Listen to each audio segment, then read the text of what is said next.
अखिलेश यादव एक बहुत ही सुलझे हुए और बहुत ही अच्छी छवि के नेता हैं। दूसरे को लोमड़ी शगुन बताती है, कहते हैं ना, अपना पिछवाड़ा कुत्ते से नचवाती है। समाजवादी विचारधारा के नक्शे कदम पर चलने का काम अखिलेश यादव कर। आखिर हिंदू है कौन? ये तो आप भारतीय जनता पार्टी से पूछे, वो ज्यादा बेहतर बताएं, क्योंकि हमारा बोलना उस पर उचित नहीं है। कि बिहार की राजनीति में चल क्या रहा है? देखिए, बिहार की राजनीति में जिस तरीके से अगर देखा जा रहा है कि जो बिहार का चुनाव है, बिहार का चुनाव इस समय अपने पूरे सवाब पर चढ़ा हुआ है, चाहे वो पक्ष हो चाहे विपक्ष हो।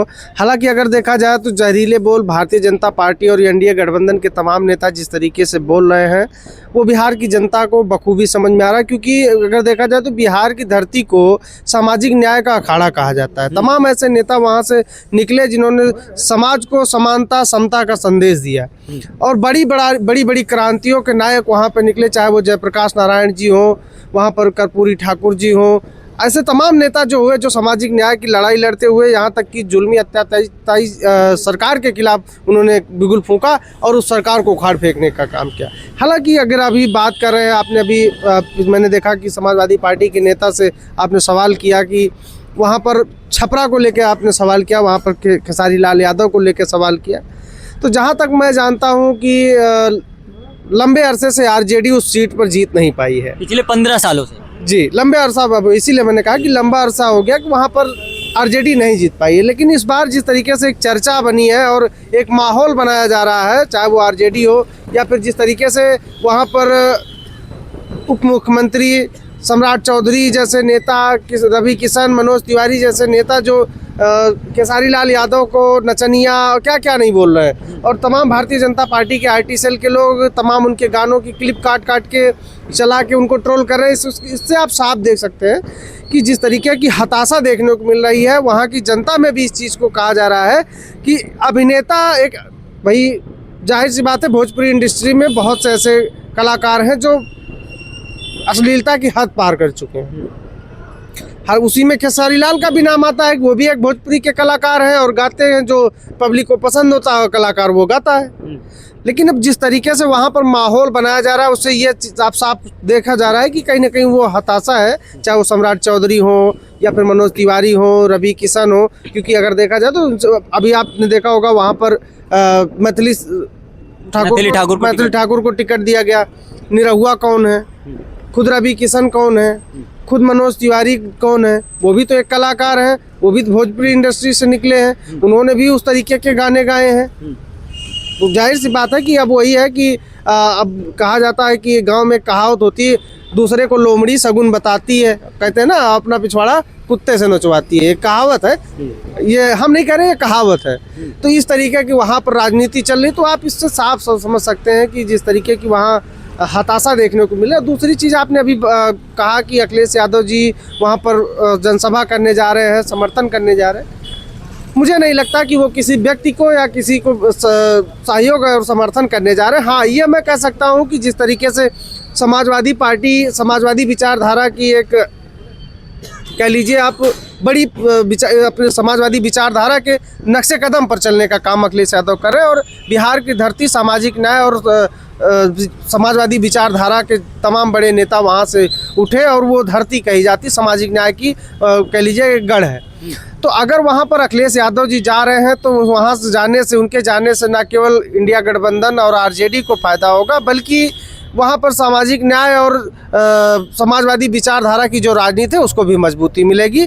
और इसका जो अगर बात आप फायदे और नुकसान की करें, तो जहाँ एक तरफ महागठबंधन को फायदा होगा, वहीं दूसरी तरफ एनडीए के घटक दल जेडीयू को वहाँ नुकसान होगा। क्योंकि अगर देखा जाए तो बिहार की धरती में पर जाके आप देखेंगे तो एमवाई फैक्टर बहुत मजबूत माना जाता है, क्योंकि ज़्यादातर आबादी आपको वहाँ पर 85% वाले ही मिलेंगे, आपको पिछड़े दलित और अल्पसंख्यक।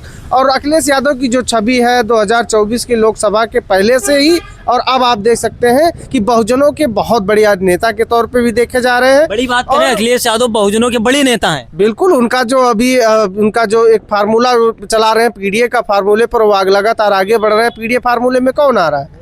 पिछड़े आ रहे हैं, दलित आ रहे हैं, अल्पसंख्यक आ रहे हैं, आधी आबादी आ रही है।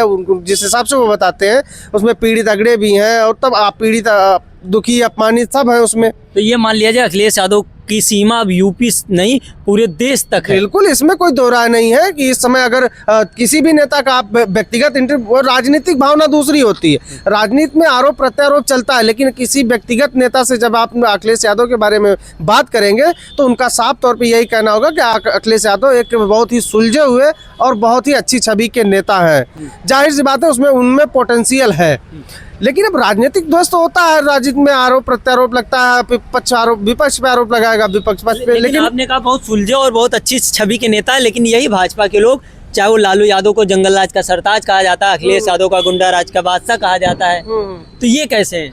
देखिए, आपने देखा होगा क्या जगन्नाथ मिश्रा को, आपने पेपर कटिंग देखी होगी, यहाँ तक अखबारों ने छापा था कि अखिलेश जगन्नाथ मिश्रा वहाँ पर खून पी रहे हैं जनता का बिहार के।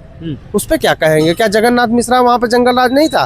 क्या अभी जो चल रहा है चित्रा त्रिपाठी जैसे लोग चला रहे हैं वहाँ मध्य प्रदेश में यादव जंगल राज, मध्य प्रदेश में जंगल राज, मतलब मोहन यादव वहाँ के मुख्यमंत्री हैं तो वहाँ भी जंगल राज है, लालू यादव जहाँ है वहाँ भी जंगल राज है, मुलायम सिंह यादव जहाँ है वहाँ जंगल राज है, अखिलेश यादव जहाँ है वहाँ, मतलब जहाँ पिछड़ों की सरकार है वहाँ जंगल राज है। चाहे वो शिबू सोरेन हो, हेमंत सोरेन हो, या फिर दिल्ली में अरविंद केजरीवाल हुआ करते तो वहाँ जंगल राज हुआ करता था। आज वहाँ पे सब कुछ सही है, राम राज्य स्थापित। मानना ये भारतीय जनता पार्टी यादव को सबकी नजर में विलन बनाने का काम करती है? बिल्कुल, इसमें कोई दो राय दिखाई दे रही है आपको क्या? पूरे उत्तर प्रदेश में आप नहीं देख रहे हैं? उत्तर प्रदेश में आप 2012 से 17 की सरकार उठा के देख लीजिए और उनका एनसीआर डाटा देख लीजिए। आज उत्तर प्रदेश में 2017 के बाद से 2.0 सरकार योगी आदित्यनाथ जी की चल रही, उनका आप एनसीआर डाटा निकाल के देख लीजिए कि दलितों का क्या स्थिति है, पिछड़ों की क्या स्थिति है, छात्रों की क्या स्थिति है, महिलाओं की क्या स्थिति है, रोजगार की क्या स्थिति है, देश में उत्तर प्रदेश के विकास में तमाम जो योजनाएं चल रही हैं उसमें कितना इनको, अगर केंद्र की योजनाओं को छोड़ दिया जाए, योगी आदित्यनाथ कितने राज्य स्तरीय योजनाओं को यहाँ पर शिलान्यास किए? अकेले कहने को 30,000 करोड़ रुपए की परियोजनाएं अयोध्या में चल रही, जमीन पे जाके देख लीजिए। बरसात आती है तो सड़कें भर जाती हैं, चारों तरफ कूड़े बिखरे पड़े हैं। भाजपा सरकार में काम कुछ नहीं हो रहा है। हम ये क्यों कहेंगे कि काम नहीं हो रहा है, लेकिन जमीन पे नहीं दिख रहा है। आप पत्रकार हैं और जमीन पर जाते हैं, आपको क्या लगता है? हम क्यों कहेंगे कि काम नहीं हो रहा है, लेकिन जमीन पे नहीं दिख रहा है? कागजी में तो बहुत काम हो रहे हैं, तो आप तो देख सकते हैं। आप अयोध्या चले जाइए। आप फिलहाल बिहार में क्या होने वाला है, क्योंकि आप भी बिहार में नजर लगाए हैं कि जा भी रहे और सर्वे कर रहे हैं, बिहार की जनता क्या 20 साल बाद अब फिर से तेजस्वी या लालू प्रसाद यादव की तरफ देखकर बिहार बदलाव की तरफ जा रहा है? आपको नहीं दिखाई दे रहा है कि वहाँ पर क्राइम रेट क्या है? आपको नहीं दिखाई दे रहा है कि वहाँ का युवा कितना पलायन कर रहा है, कितना बाहर जाके मजदूरी कर रहा है? छठ पूजा की स्थिति आपने देखा कि नहीं देखा कि किस तरीके जानवरों की तरह ट्रेनों में भर के लोग जा रहे हैं? तो क्या विकास को क्या बिहार के लोग अंधे हैं या फिर बिहार के लोग पागल श्री हैं? आपको नहीं लगता कि उनको विकास चाहिए, उनको भी शिक्षा, चिकित्सा, रोजगार चाहिए? लेकिन बिहार में मोदी जी जाते हैं, अमित शाह जाते हैं और बड़े नेता जाते हैं, और फिल्म के बड़े अभिनेता जो हैं वो कहते हैं हम विकास के साथ हैं, तो क्या बिहार में विकास सच में नहीं हुआ? बहुत अच्छी बात आपने की है। वही नरेंद्र मोदी जी गुजरात में भाषण देते हैं तो पेट्रोलियम, IT सेक्टर और तमाम उद्योगों की बात करते हैं। वही नरेंद्र मोदी जी बिहार में जाते हैं तो बताते हैं सबके पास मोबाइल की लाइट जल रही है, लाइट की ज़रूरत है क्या? वहाँ पर रील बनाने को रोज़गार बता दिया जाता, पकौड़ा छानने को रोज़गार बता दिया जाता। तो क्या देश की जनता अब रोड पर पकौड़े छानेगी और बुलडोजर का शिकार भी होगी? आप अयोध्या में नहीं देख रहे हैं किस तरीके से सब्जियों को सब्जी खोमचे वालों को रौंदा जा रहा है JCB से, बुलडोजर से? आप नहीं देख रहे हैं कि ठेले पटरी वालों को कैसे उल्टा करके अयोध्या में मारा जा रहा है? क्या आप नहीं देख रहे हैं किस तरीके से दलितों और पिछड़ों के साथ अत्याचार हो रहा है? तो क्या अगर वो आज आप निकल जाइए, आप राजधानी लखनऊ में है, आप 7 बजे से 9 बजे तक निकल जाइए, रोड के किनारे आप देख लीजिए आधी अर्थव्यवस्था भारत की पटरी पे है, अवैध है, जहाँ से लोगों की जीविका चल रही है। और उसको अब उस पर जब आप बुलडोजर चलाएंगे तो वो गरीब और मजदूर तबके के लोग कहाँ जाएंगे जो अपने स्वरोजगार को पैदा कर रहे हैं? आप बता दीजिए कि कितने लोग अवैध कमाई नहीं कर रहे हैं? चीजों का जवाब देगी जनता? जनता बिल्कुल देना चाहिए, जनता को जरूर देना चाहिए। आपका व्यक्तिगत विचार क्या है कि अगर आपको मौका मिलता है, बिहार हो या यूपी हो, तो इन सब चीजों को देखकर परिवर्तन की तरफ जाएंगे या फिर सोचेंगे नहीं एक बार और मौका दें? 20 साल से वहाँ पर सरकार किसकी है? हमें आपसे पूछता हूं। NDA की। क्या विकास हुआ है? आपको क्या लगता है? बीच बीच में उसमें तो आरजेडी भी तो शामिल होकर सरकार चलाई, तो क्या तब आरजेडी को विकास नहीं दिखा? आप एक चीज बताइए, नीतीश कुमार तब भी सीएम थे, डिप्टी सीएम तेजस्वी यादव थे, उन्होंने कितने रोजगार बांटे आप नहीं देखे? देखें तो आदमी को रोजगार पसंद आएगा कि ये हिंदू मुसलमान और अगड़ा बनाम पिछड़ा और ये जिस तरीके से जातीय भेदभाव पैदा हो रहा है समाज में, खाई खोदी जा रही है। क्या आपको नहीं लगता है कि आज मुसलमान कहाँ खड़ा है और हिंदुओं के नाम पे हिंदू आबादी को कैसे बांटा आपने गया है? हिंदू का जिक्र किया तो आपसे एक पर्सनल सवाल हमारा है, आखिर हिंदू है कौन? ये तो आप भारतीय जनता पार्टी से पूछे, वो ज़्यादा बेहतर बताएं, क्योंकि हमारा बोलना उस पर उचित नहीं है। हम तो सबको हिंदू मानते हैं और हम संविधान के, हम भारत देश जैसे लोकतांत्रिक देश में है, यहाँ पे सभी धर्म बराबर है और सभी संप्रदाय बराबर, पूरा समाज एक जैसा एक बराबर है। यहाँ पे ऊंच नीच धर्म जात के नाम पर भेदभाव कतई नहीं है, क्योंकि ये अंबेडकर का देश है, ये महात्मा गांधी का देश है, ये भगत सिंह का देश है। ठीक है, तो यहाँ पे ये सब चीज़ें हम तो नहीं कह सकते। जो एक सामाजिक विचार की क्रांति की सामाजिक विचारधारा के लोग हैं, वो ऐसा कभी नहीं कहेंगे कि हिंदू कौन है और मुस्लिम कौन है, क्योंकि यहाँ पर सबसे पहले आदमी इंसान है। चलिए, बात करने के लिए बहुत बहुत धन्यवाद।